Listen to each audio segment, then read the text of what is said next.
It finally happened, the moment we've all been waiting for. Billy Napier has been fired as the head coach of the Florida Gators.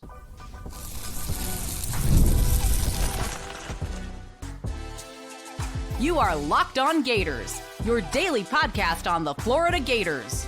Part of the Locked On Podcast Network, your team every day. Hello and welcome back to another episode of Locked On Gators, part of the Locked On Podcast Network, your team every day. Thanks for making Locked On Gators your first listen of the day every day. We are available daily and free wherever you listen to the podcast and on YouTube. Happy Monday, and it certainly is a happy Monday. I am Brandon Olsen. Find all of my written work about the Florida Gators at swampsignal.substack.com. Today's episode of Locked On Gators is brought to you by FanDuel. Right now, new customers can bet just $5, and if that bet wins, you get $300 in bonus bets to use across the app. Download the app today. And we spoke about this extensively yesterday. We went live immediately after Billy Napier was fired because we did ultimately get the announcement, get the decision that many Florida Gators fans, most if not all Florida Gators fans, have been waiting for, which is that after putting together a 22-23 record through 3.5 years at the University of Florida, Billy Napier has been fired. And look, I want to make this clear too, and I know that I had people in the live chat and comments yesterday talking about it. I am incredibly happy that this change was made, right? Like I'm incredibly happy that Billy Napier is no longer the head coach at the University of Florida, because it means that it's a good decision for the Florida Gators, right? The program is being given an opportunity to head in the right direction at this point. So as far as was it a good move? Unequivocally, yes. No one's going to tell you it was a bad move to fire Billy Napier. And if anyone does tell you that, they're wrong. Okay? And I will also say this. There were questions when Billy Napier was hired. I think that a lot of those questions were fair. I do believe this is one of those cases where he was given a fair shake. I said this last year. Like I had always said, I'll give you at least 3 years to know. And in year 3, I said, all right, I'm out, right? Scott Strickland, Florida, they wanted to do the whole like, oh, well, come on, get an OC, and then we'll give you a shot. Didn't happen. And Billy Napier didn't work out at the University of Florida. Now, year 4, team was obviously underperforming. They had completely lost their potential to reach their ceiling because their ceiling was playoffs. And now Billy Napier got fired. Billy Gonzales, the wide receiver coach, is going to be the interim head coach for this time. At the time of recording this on Sunday night, we do not have notice for what's going to happen with position coaches underneath that. Billy Napier is gone. Billy Gonzales is the interim head coach at the University of Florida. Russ Callaway will be calling plays, which we'll take a look at more extensively this week. But Russ Callaway is going to be calling plays for Florida. And here's you're not about to see, or you're likely not about to see, an offense that is going to change drastically. We'll talk about that. We'll talk about that probably later on today or something. But this is a firing that needed to happen. And sometimes that's all it needs to be, right? Like that's all it needs to be. It sucks for Florida that it didn't work out. It sucks for Billy that it didn't work out. But it didn't work out. Florida made the right call. They should have made the right call last year. They should have made the right call earlier this year. They didn't do that. Not going to cry over spilled milk, right? It is what it is. He's gone. The right decision has been made ultimately. But Billy Napier is out at Florida. And I mean, I spoke about this yesterday after going live after the game, or after the firing. I spoke about this on Friday with Swamp Signal, that there's really no one to blame for this, or there's really no one to blame for Billy's failure other than Billy. The other person to truly blame for this situation that Florida's currently in is Scott Strickland. He's always going to be to blame. He's a spineless loser. Even if he gets the job right this time, never gonna forgive him there. Just trying to throw that out there. But Billy's to blame for Billy's failure here. He simply wasn't a good enough coach, and that is on Scott Strickland, hiring a coach that was not good enough. That's on Scott. But Billy got in his own way multiple times, right? The ego got him. And I don't mean ego as in such a big negative that I think a lot of people take it as when I say it. Every head coach, every coach really in the country has an ego about something. It's some guys like Billy, it's offensive play calling, and they don't want to budge off of that. Some guys it's defensive play calling, and they don't want to budge off of that. Some guys it's like Dabo with the transfer portal. He for so long he didn't want to use it. Eventually he made the shift, I guess. This past cycle hasn't worked out so far, but he made the shift with the portal. That's how, like, again, like guys have egos about everything, or every coach has an ego about at least something. And oftentimes not getting over that ego is why you get fired. We'll talk a lot about like Lane Kiffin in this coaching search. He's going to be a name that we bring up a lot. I do think that he put at least some of his ego aside in recent years. That is one of the reasons that I've come around to the name. But these guys, like coaches, have egos, and oftentimes having an ego about something is what got you to where you are. Like Billy Napier has always said, like I'm calling plays because it's what got us here. Because it is like he was a play calling head coach, and that's what got him through Louisiana to the University of Florida. Whether or not he was good at it, good at this, good at that, really doesn't matter at this point. He is no longer the head coach of the University of Florida, rightfully so. And it's a great call by Florida to finally move on. But again, you don't get credit for doing something way later than it should have been done. Like you don't get credit for, I don't know, like you don't get credit for buying Bitcoin now, right? Like you get credit for buying Bitcoin a decade ago. Like maybe a bad analogy, but my point is you don't get credit for doing something after it's like, all right, dude, like it's time. Let's move on from this. And so that finally got through. That decision was finally made, and I'm glad that it was made. I do think that it was good. I see all the players putting out, their tweets and their Instagram posts, thanking Billy Napier and talking about how great of a guy he was and how great the relationship was and how great of a coach he was. And I do think that there's a lot of sincerity behind those. Like I mentioned this last year when this team started turning things around, or even before they started turning things around, when we were just hearing like, oh, they're playing hard. It was a testament to Billy Napier as a coach, as a leader, that despite the obvious failures and the obvious lack of ability to get where the team needs to be, that he consistently had players battling and going to war for him. There were some games where players didn't show up, but that happened always. Like that wasn't they're giving up on Billy thing. That was they just do that. They're very inconsistent because of his leadership. But they were going to war for Billy week in, week out. And it was clear and it was evident. And so I do think that he needed to be fired.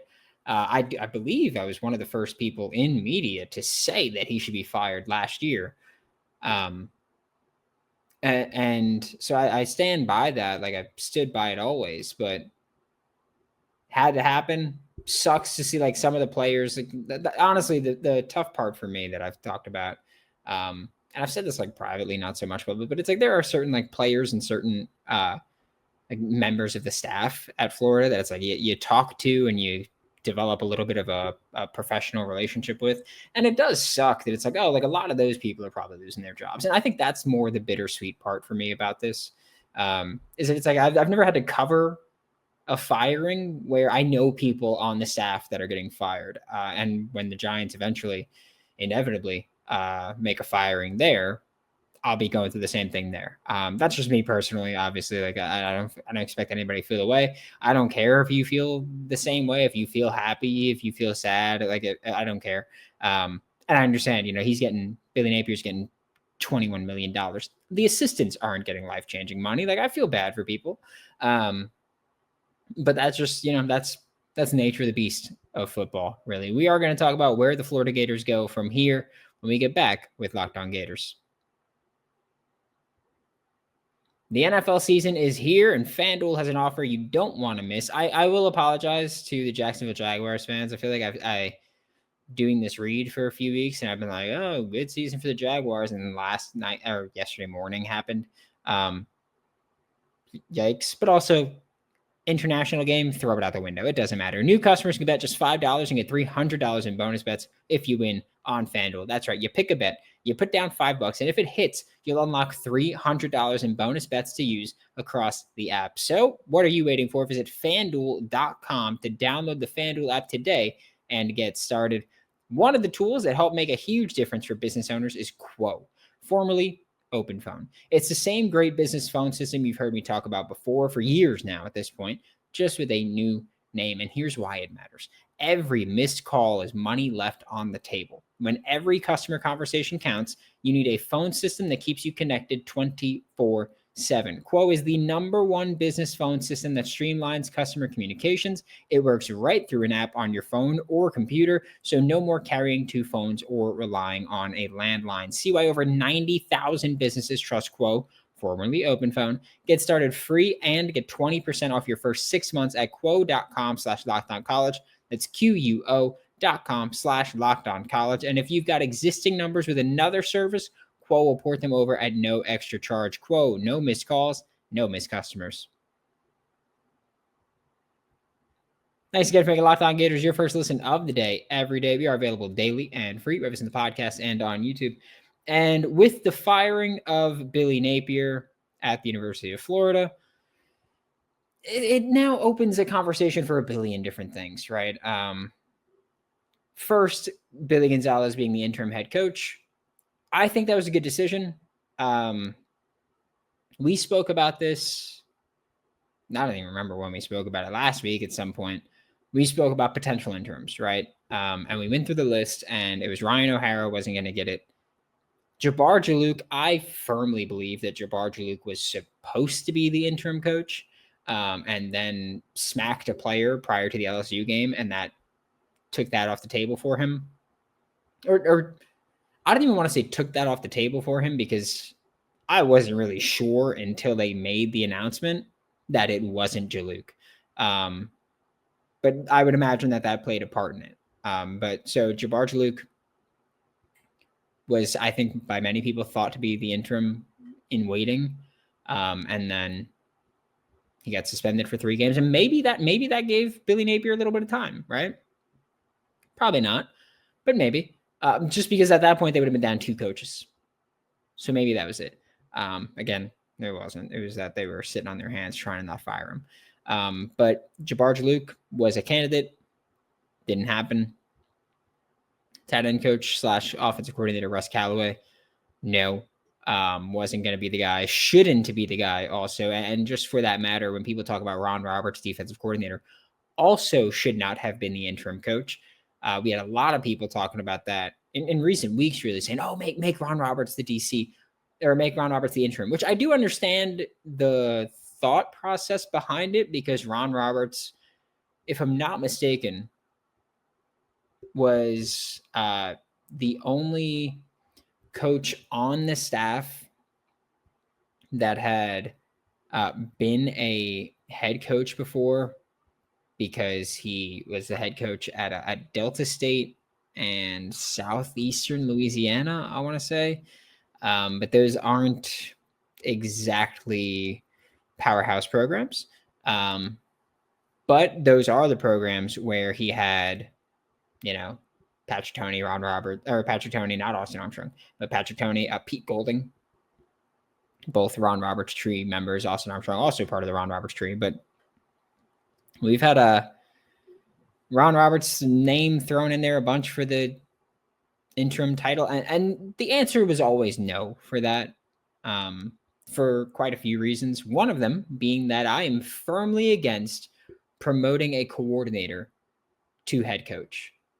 I'm very, very firmly against that, because one of the issues with a head coach is when they are a head coach that is calling plays on either side of the ball. If you promote a defensive coordinator to, or if you promote a coordinator to interim, they either have to pass off play calling duties, or they're going to be a head coach that's calling plays. And we're right back where we were.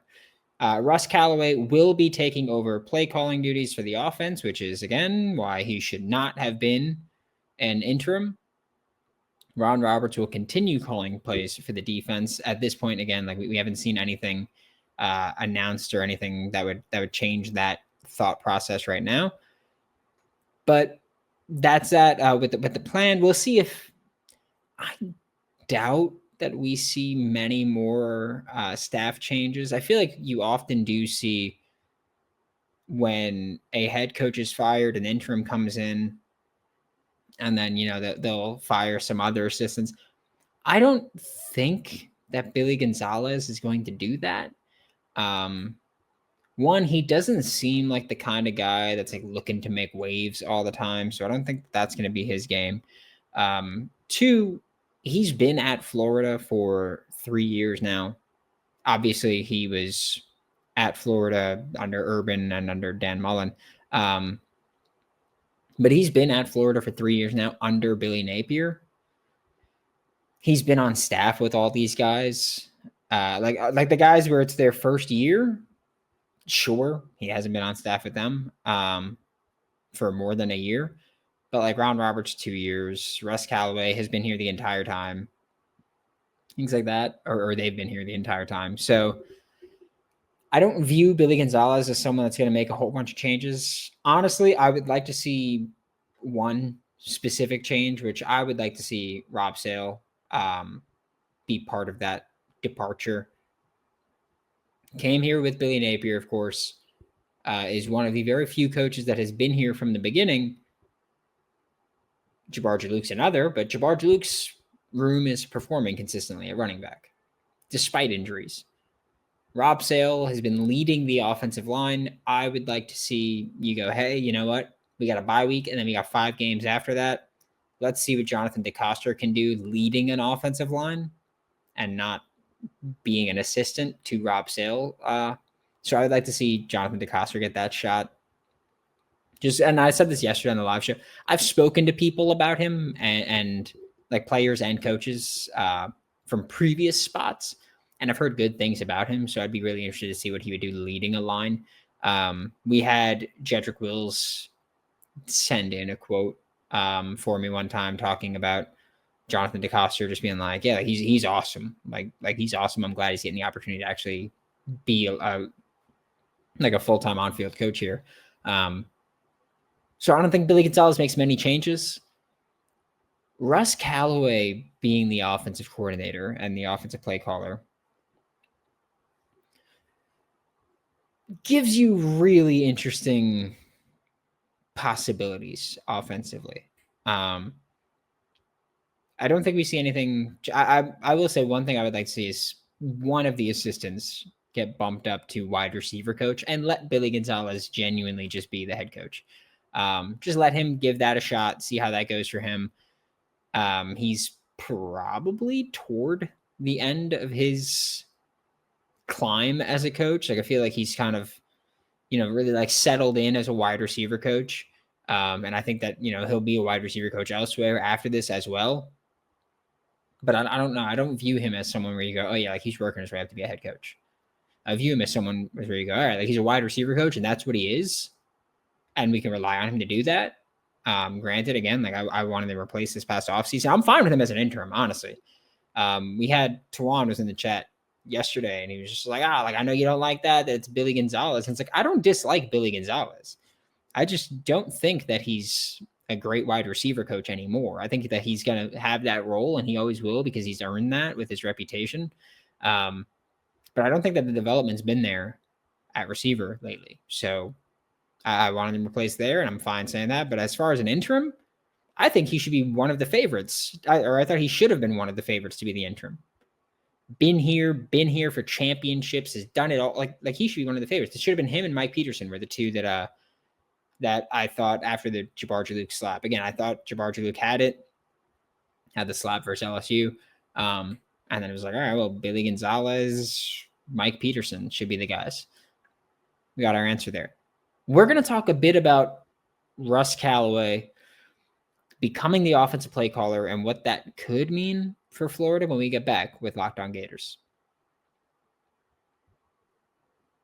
Let's be honest, most of us can't even name all of our financial accounts, let alone what they're worth. Between 401ks, savings, and investments, it's pretty easy to lose track, and that can mean leaving money on the table. That's why I started using Monarch, an all-in-one personal finance tool that brings your entire financial life together in one clean, easy-to-use interface on your laptop or on your phone. Monarch's visual data board or dashboards and smart tools make it so much easier to understand where my money's going and how to make it work harder for me.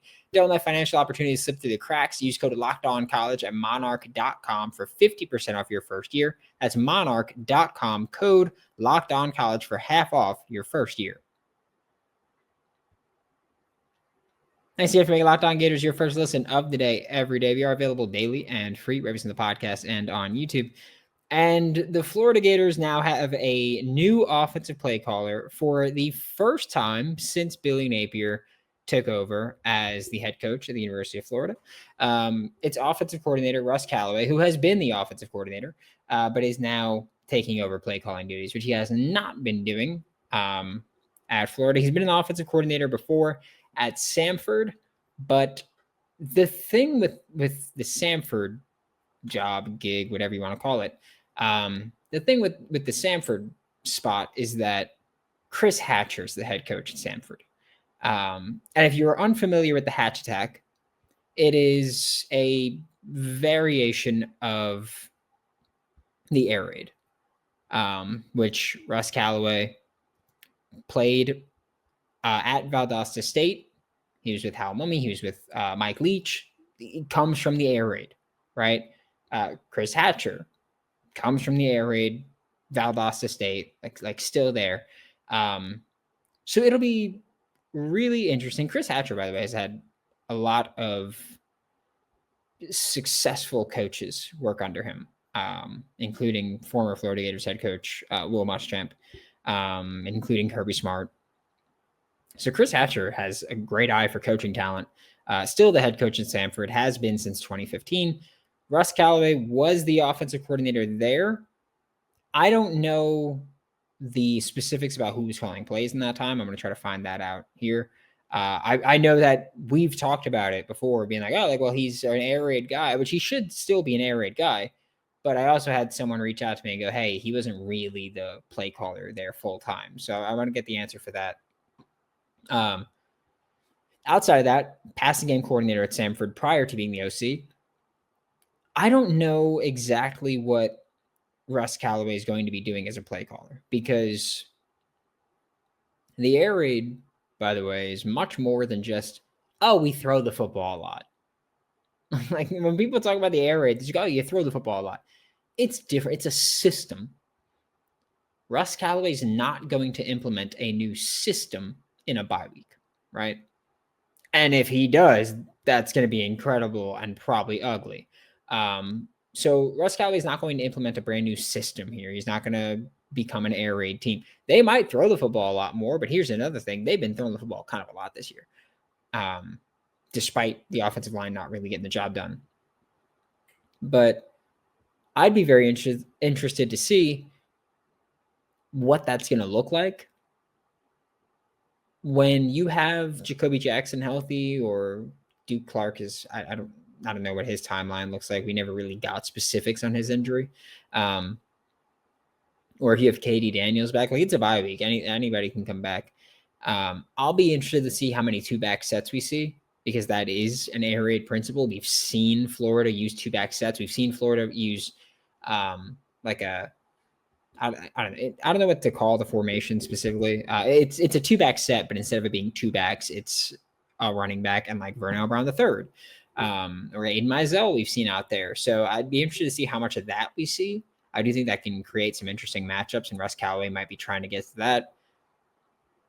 We'll see how much he wants to lean on the run game, because like while you could say, oh yeah, we can create some interesting matchups in the passing game with these formations and these sets, you can also look at the run game and go, okay, well, that's what's been working for us more than anything else.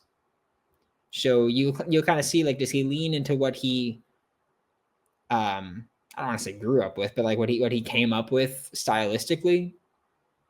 Because again, when he was a quarterback at Valdosta State, he was playing an air raid. Like he was playing an air raid. And so does he come up to do what he was, I guess, playing in, which I do think a lot of players do, a lot of coaches do, is like, all right, well, this is what I played, this is what I know, this is what I'll build on and create. But this is Russ Callaway's moment, right? Like, I think that I doubt he's going to be back here next year. I think it's very rare that a coach holds over an OC. I think a DC is maybe more likely, but even then, I don't view many holdovers as likely. A bunch of them are possible. Like I would like to keep Gerald Chapman. I think he's a tremendous defensive line coach. But guys come in, whoever the head coach may be, and guys come in and they, which we'll talk plenty about head coaches, don't worry about that. But guys come in and they talk about wanting to bring in their staff and their culture and all that, and wanting to wash out the I was going to say toxic, but I don't think it's toxic. But wanted to wash out the stench, I guess, of the previous coaching staff. I don't know. I don't think a coordinator stays. And so I do think that for Russ, this is kind of his moment to go, this is what I can do as an OC, and show another team that he could do that. Show another team, hey, this is what I could do as an OC. Maybe you want to bring me in as a wide receiver coach or a QB coach. Probably not QB coach. I think he's only ever done that at Samford. But maybe you want to bring me in as this or that. And you can kind of work with that. But for the most part, this is Russ. I expect him to go just all in, because he has to. First off, you got nothing to lose if you're Florida. Secondly, this is your moment to shine as an offensive play caller in the SEC. Even if you called plays at Samford previously, that was Samford. You don't have the athletes that you have now. And you've got athletes at Florida, okay? So this is going to be Russ Callaway, his, I guess, audition for every other team that's going to be looking for a coordinator, every other team that's looking for wide receiver coach, which is what Russ historically has been, or quarterback coach, which Samford. But again, that was Samford there. So I'll be really interested to see. Maybe I don't know. I don't know what Russ Callaway, what his reputation is like in some coaching circles. I know he has ties to UAB, which just recently fired Trent Dilfer. Maybe he's going to get ties in there. Maybe he's going to get a shot there. But Russ Callaway's dad was the head coach at UAB for a while, like 15, 20 years ago, something like that. It's been a long time. So it's been a long while. He's got maybe, I don't know if Chris Hatch leaves Samford, which I don't think happens, but this is going to be Russ Callaway saying, hey, like, this is what I can do as a coach. Give me that opportunity and let me show it. And like, this is the opportunity. He's also got the chance to show, if he does do a good job of calling plays, then we all get to revisit this and say, wow, Billy Napier should have given up play calling duties. Because I would imagine Russ is probably annoyed about that, right? Like, he came in as an OC and is not calling plays because the head coach is calling plays and they're failing. So now he gets a chance to say, hey, like, this is what I can do. Or if he stinks it up, then we can go, all right, I kind of see why Billy didn't want to give him play calling duties. But I don't think that's the likely option, but it's possible. But this is Russ Callaway's time to shine as an offensive coordinator. We'll see what he can piece together. He's got tools. He's got weapons, right? Give him the opportunity. Let's see what he can do. He's got the ingredients. Let him cook. Thanks for making Locked On Gators your first listen of the day every day. We are available daily and free, whether it's in the podcast and on YouTube. We are available daily and free. Remember that, because we will soon be having multiple episodes a day, or like, just like 15, 20-minute episodes. We're going to have a bunch about head coaching candidates that I'm really looking forward to. So I can't wait to do that. We're going to have a ton of fun. We're going to look at coaches that even I don't really want, but I think might be in the conversation. So we'll talk about those. But thanks for making Locked On Gators your first listen. As always, I am Brandon Olsen. Find all my written work with swampsignal.substack.com, and I'll see you all next time.